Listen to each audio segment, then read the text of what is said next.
Hello guys, today's poem is Keeping Quiet, written by Pablo Neruda. Friends, इस video के अंदर complete explanation आपको इस पोएम की मिलेगी, बहुत शॉर्ट स्पैन ऑफ टाइम में। चलिए देखते हैं इस पोएम की एक्सप्लेनेशन।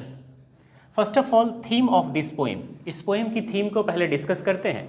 आपके पास फ्लेमिंगो एक बुक होगा, जिस बुक के अंदर ऑलरेडी लिखा है थीम, मैंने उसी चीज़ को बोर्ड पे लिखा है। इसकी थीम क्या है? The necessity of quiet introspection and creating a feeling of mutual understanding among human beings। यानी इस थीम में बात की जा रही है कि इंसान को इंसान के बीच जो म्यूचुअल अंडरस्टैंडिंग होना चाहिए उसकी बहुत कमी है, उसकी इम्पोर्टेंस को बताया गया है। दूसरी चीज़ बताई गई है क्वाइट इंट्रोस्पेक्शन, इसकी इम्पोर्टेंस को, यानी खुद के बारे में नेसेसिटी, क्योंकि ये ऐसा समय आ गया है जिस वक्त खुद के बारे में चेक करने की ज़रूरत है। इंट्रोस्पेक्शन कीजिए, सेल्फ इवैल्यूएशन कीजिए कि आपकी ज़िंदगी क्या सही डायरेक्शन में जा रही है या नहीं जा रही है। चलिए इस पोएम की मदद से जानने की कोशिश करते हैं कि पैब्लो नेरुदा क्या कहना चाह रहे हैं। मेरा वादा है कि पूरी एक्सप्लेनेशन आपको इस लायक बना देगी कि हर तरह के क्वेश्चन इस पोएम से रिलेटेड आप सॉल्व कर पाएंगे। Let's see the explanation.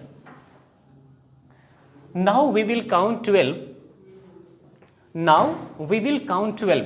Major points यहाँ पर एक 12 आता है। And we will all keep still. सबसे पहला क्वेश्चन ये आता है इस पोएम जब भी कोई पढ़ते हैं, 12 किस लिए यूज़ किया गया है? 12 आवर्स के बारे में बात हो सकती है। जब घड़ी के अंदर 12 आवर जब शार्प बजता है उस वक्त उसके आवर्स के हैंड, सेकेंड सब एक जगह होते हैं। यानी united we stand, divided we fall की बातें हो रही है, एक साथ मिलना। इंसान आज अपने से बहुत दूर है, खुद अपनी लाइफ को नहीं समझ पा रहा है। यहाँ पे 12 की 10 तरह की मीनिंग आ सकती है, लेकिन आपको अलग मीनिंग पे ध्यान देने की ज़रूरत नहीं है। आपको समझना है कि 12 सिर्फ इसलिए यूज़ की गई है कि a few moment of introspection, introspection का कुछ पल के बारे में बात की गई है कि आप खुद के बारे में कुछ टाइम निकालें और जज करें कि क्या आपकी लाइफ सही डायरेक्शन में जा रही है या नहीं। तो पोएट कहते हैं कि चलो मैं इसके लिए क्या करूंगा, इस चीज़ को चेक करने के लिए या एक्सपीरियंस करने के लिए क्या करेंगे। वो कहते हैं अप टू 12 तक काउंट करेंगे और उस दरमियान क्या कहते हैं, वी ऑल कीप क्वाइट। अब बताओ, काउंट और कीप क्वाइट दोनों एक साथ नहीं हो सकता। यहाँ पर एंटीथीसिस का इस्तेमाल किया गया है पोएटिक डिवाइस का, ताकि एक स्पेशल इफेक्ट दिया जाए, क्योंकि हर आदमी अपने काम में बिजी है। अब इसको एक्सप्लेन करते हैं। यहाँ से पोएम की लाइन बाय लाइन शुरू होगी। For once upon the face of the earth, कहते इमेजिन कीजिए, जस्ट इमेजिन, अगर इस जमीन के ऊपर, इस अर्थ के ऊपर क्या हो जाए। Let's not speak any language. Any language, कोई भी इंसान किसी भी तरह का लैंग्वेज ना बोले। एनी लैंग्वेज यहाँ पर पोएम के अकॉर्डिंग, एनी लैंग्वेज इस बात को डिफाइन करता है कि लैंग्वेज वेरीज करता है कॉलोनीज के मुताबिक, स्टेट के मुताबिक, कंट्रीज के मुताबिक। तो कहा कोई भी इंसान कहीं का भी हो, किसी तरह के डिफरेंस क्रिएट नहीं करेंगे, सब खामोश होंगे, खुद के बारे में इंट्रोस्पेक्शन करेंगे। ऐसा हो जाता है, फिर क्या होगा? लेट्स स्टॉप फॉर 1 सेकेंड, बस 1 सेकेंड के लिए रुकना है। और क्या करना है इस वक्त? And not move our arms so much. यहाँ पर पोएटिक डिवाइस पन का यूज़ किया गया है, PUN पन, जहाँ पर एक वर्ड्स के 2 मीनिंग यूज़ होते हैं। आर्म्स सो मच, कहते हैं हमारे जो आर्म्स है इसके बारे में बात हो रही है। पहली मीनिंग तो ये है कि हमें मूवमेंट नहीं करना, और दूसरी चीज़ जो वेपन्स होते हैं, जो हथियारों का यूज़ किया जाता है जिससे विनाश ही विनाश होता है, पोएट कहते हैं उसको भी रोकना है। कि जब आप इंट्रोस्पेक्शन करेंगे, जिस वक्त अपने बारे में इवैल्यूएशन करेंगे कि हमारी ज़िंदगी कैसी चल रही है, तो उस वक्त सब कुछ से दूर होना है। इट वुड बी, कहते हैं ये 4 लाइन के बाद कि अगर ऐसा करने में इंसानी ज़िंदगी अगर सक्सेस पा लेती है इंट्रोस्पेक्शन के लिए, तो बेनिफिट क्या होगा? बेनिफिट क्या होगा? उनको एक एग्जॉटिक मोमेंट मिलने वाला है। एक ऐसा मोमेंट वो फील करेंगे जैसा ज़िंदगी में कभी नहीं किया है, जिसको यहाँ पे एग्जॉटिक मोमेंट कहा गया, क्वाइट डिफरेंट मोमेंट, एक ऐसा पल जिसका कभी ज़िंदगी में नहीं। आगे क्या कहते हैं? Just like you can say meditate करना विदाउट इंजन। जब आप सब लोग रुक जाएंगे, ऐसा मानना है कि दुनिया के सब लोग अगर रुक जाते हैं तो क्या होगा? कोई काम नहीं करता है, सब एक पल के लिए रुकते हैं, चेक करते हैं खुद अपनी लाइफ को कि हमारी लाइफ किस डायरेक्शन में जाएंगी। तो क्या होगा? उस वक्त न रश होगी, विदाउट रश, विदाउट इंजन्स, न भीड़ होगी, न इंजन्स होंगी, and all be together and we would all be together in a sudden strangeness. Pablo Neruda कहते हैं कि अगर ऐसा आप करते हैं तो सोचो क्या होगा। एक ऐसी पल मिलेगी इंसानी ज़िंदगी को, सडन स्ट्रेंजेस, जाने अनजाने में सब लोग एक हो जाएंगे और एक तरह से ज़िंदगी को एक्सपीरियंस करेंगे, जिसको सडन स्ट्रेंजनेस कहा गया है। एक अजीबो गरीब स्ट्रेंजनेस का मतलब क्या है? जिस तरह के एक्सपीरियंस आप पहले नहीं कर पाते, कुछ नया होगा। Let's continue this poem. Fisherman कहा इतना ही नहीं, इंट्रोस्पेक्शन करने के लिए किसको क्या क्या करना पड़ेगा। जो फिशरमैन होंगे, मछुआरे, इन द कोल्ड सी, चाहे जितनी भी डिफिकल्ट प्लेसेस दीजिए, कोल्ड सी का मतलब सिर्फ कोल्ड सी ही नहीं है। जो वर्किंग मैन होते हैं, जो वर्किंग हैंड्स होते हैं, जो वर्कर्स अपने लाइफ को समझते नहीं कि उसकी ज़िंदगी क्या है, बस एक पैसे की खातिर ज़िंदगी को ज़िंदगी नहीं समझते, सुबह से लेकर शाम तक अपने वर्क में लगे होते हैं। यहाँ पेब्लो नेरूदा कहते हैं चेक करो अपनी ज़िंदगी, सिर्फ पैसे के लिए तुम्हारी ज़िंदगी नहीं बनी है, काम के लिए नहीं बनी है, और भी कुछ तुम्हारे ज़िंदगी में है। Let's see. Would not harm whales. जब ये फिशरमैन रुकते हैं तो फिशरमैन क्या करेंगे? वेल्स, एक मछली का नाम दिया गया है। इससे मतलब क्या है कि जितने भी वाटर्स में रहने वाले क्रिएचर्स हैं, अगर फिशरमैन खुद को रोकता है तो तमाम को नुकसान पहुंचाना बंद हो जाएगा। इतना ही नहीं, and the man gathering salt, वो इंसान जो समंदर से नमक को, यानी साल्ट एक वर्ड दिया गया है यहाँ पर, पजेशंस के बारे में कहा। सपोज करते हैं कि लिटरल मीनिंग पे ही बात करते हैं साल्ट के बारे में, तो जो इंसान समंदर के अंदर साल्ट को गैदर कर रहा है, जब अपने हैंड्स को चेक करेगा, would look at his hurt hands. जब आप खामोश बैठेंगे, अपने लिए कुछ वक्त निकालेंगे, तभी तो चेक कर पाएंगे कि आपकी ज़िंदगी कहाँ जा रही है। तब वो अपने हैंड्स को देखेगा जो डैमेज होगा। यहाँ पे बताना मतलब ये है पोएट का कि बताना चाहते हैं कि काम के दरमियान इंसान भूल जाते हैं कि उनकी अपनी ज़िंदगी क्या है, और जाने अनजाने में खुद इंसान डिफ़िकल्टीज़ की तरफ और बर्बादी की तरफ खुद को पुश कर रहा होता है।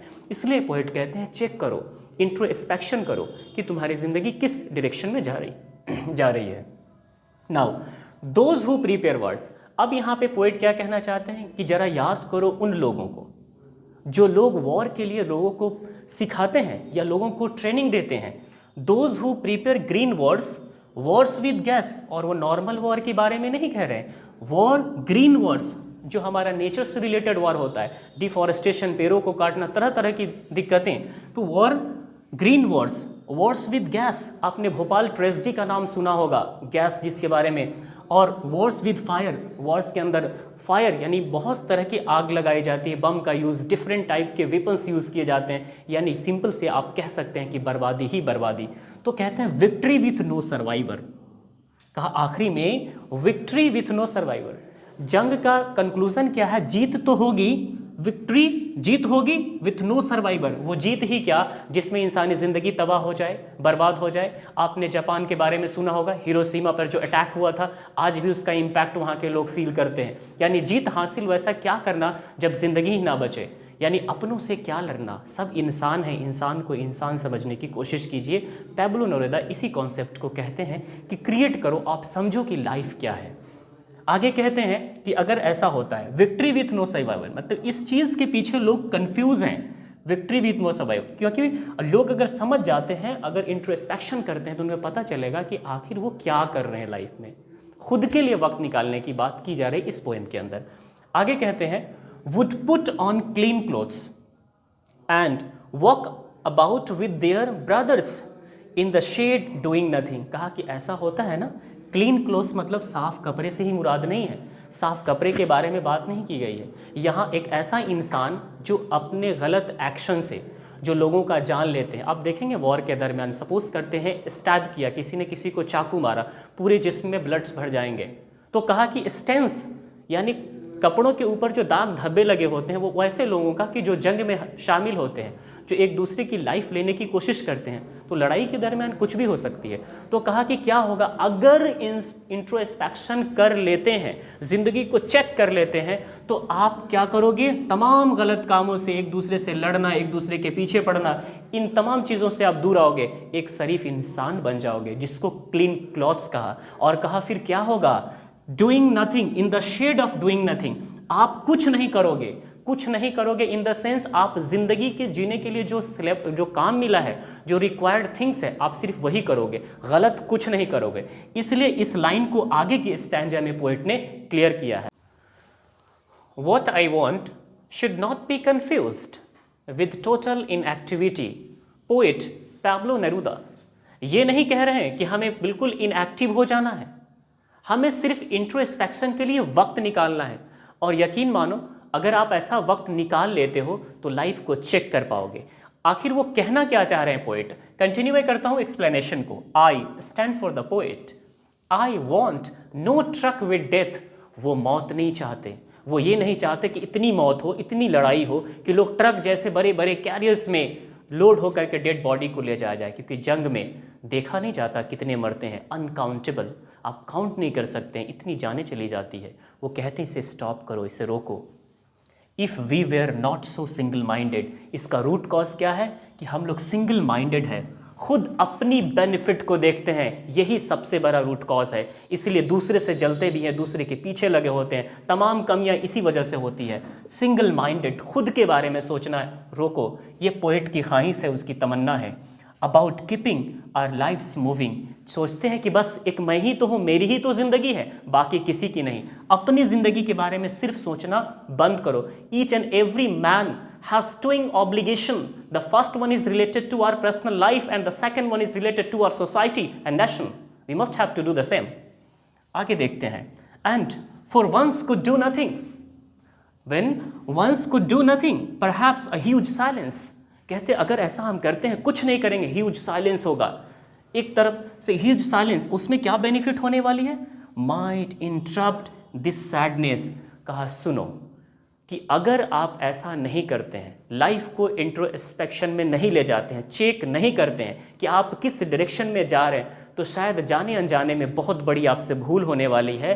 और आंखें तब खुलेगी, होश तब आएगा जब ऑप्शन नहीं होगा, सिवाय आंसू बहाने के और आपके पास कुछ नहीं होगा। जो पोएट इस तरह को एक्सप्लेन करे, इस बात को कहते हैं perhaps a huge silence might interrupt this sadness, never understanding ourselves. एक ऐसा वक्त आएगा, एक ऐसा समय आएगा जो खुद को कहोगे ज़िंदगी मिली थी जीने के लिए, मैंने समझा ही नहीं कि अपनी ज़िंदगी क्या है, न अपनों के लिए वक्त निकाला, न अपने खुद ज़िंदगी को ज़िंदगी समझा, और यूं ही ज़िंदगी कट गई। तो यही कहना पड़ेगा, क्या? नेवर अंडरस्टैंडिंग आवरसेल्फ, खुद को मैंने कभी समझा ही नहीं। And of threatening ourselves with death, आपको पता है जाने अनजाने में हम सभी मौत की तरफ खुद को पुश करते हुए नज़र आ रहे हैं। जैसे डिफॉरेस्टेशंस, अपने फ़ायदे के लिए तरह तरह चीज़ों का ये कह सकते हैं इन्वेंशन करना, बहुत सारी ऐसी एक्टिविटी हम ह्यूमन बींग की चल रही है जिससे पूरा हमारा एटमॉस्फेयर पॉल्यूटेड होता जा रहा है। तो इन सब चीज़ों को चेक करने की ज़रूरत है। आगे चलते हैं, कंटिन्यू करते हैं। Perhaps the earth can teach us, कहा सुनो, अगर पोएट की बात आपको समझ में नहीं आई तो अर्थ आपको टीच कर सकता है। जरा नज़रें उठाकर तो देखो, कितने सारे चीज़ें आपको टीच करने के लिए। यहाँ पोएट कहते हैं कि अर्थ कैसे हमें टीच कर सकता है, क्योंकि अर्थ के ऊपर आप देखिए एक साल में डिफरेंट वेदर्स आते हैं, कैसे नेचर खुद को बैलेंस करती है, कभी विंटर है, कभी समर है, कभी ऑटम है, इस तरह से डिफरेंट सीजन है। Try to get the meaning. यहाँ पे पोएट क्या कहते हैं? यहाँ पे पोएट कहना चाह रहे हैं कि व्हेन एवरीथिंग सीम्स डेड, यहाँ पर विंटर सीजन को कहा कि अक्सर माना जाता है कि जब जाड़े के मौसम में डेड पता चलता है सब कुछ, and proves to be alive. लेकिन आपको स्प्रिंग सीजन पता होगा, स्प्रिंग सीजन में किस तरह से हर एक फूल, हर एक पौधे ऐसा लगते हैं कि बिल्कुल लाइव हो गए, बिल्कुल अच्छा दृश्य दिखाई देता है, फ्लावर्स के पौधे, पेड़ के पौधे, सब हरियाली नज़र आती है। तो बताया गया कि विंटर और स्प्रिंग में कंपैरिजन किया गया। तो यहाँ पर जो दोनों में कंपैरिजन किया गया है, पोएट कहते हैं कि विंटर और स्प्रिंग दोनों को जरा देखो, ऐसा लगता है कि विंटर सीजन में जो मौसम है, जो हमारा अर्थ है, वो इंट्रोस्पेक्शन में चला गया है, वो रेस्ट कर रहा है, चेक कर रहा है, और फिर से जब विंटर सीजन खत्म होने के बाद जब स्प्रिंग आएगा उस वक्त फिर से वो एक्टिव हो जाएगा। ऐसे ही कुछ पल अपनी ज़िंदगी का निकाल करके खुद के बारे में चेक करो कि आपकी ज़िंदगी किस डायरेक्शन में जा रही है, राइट या रॉन्ग।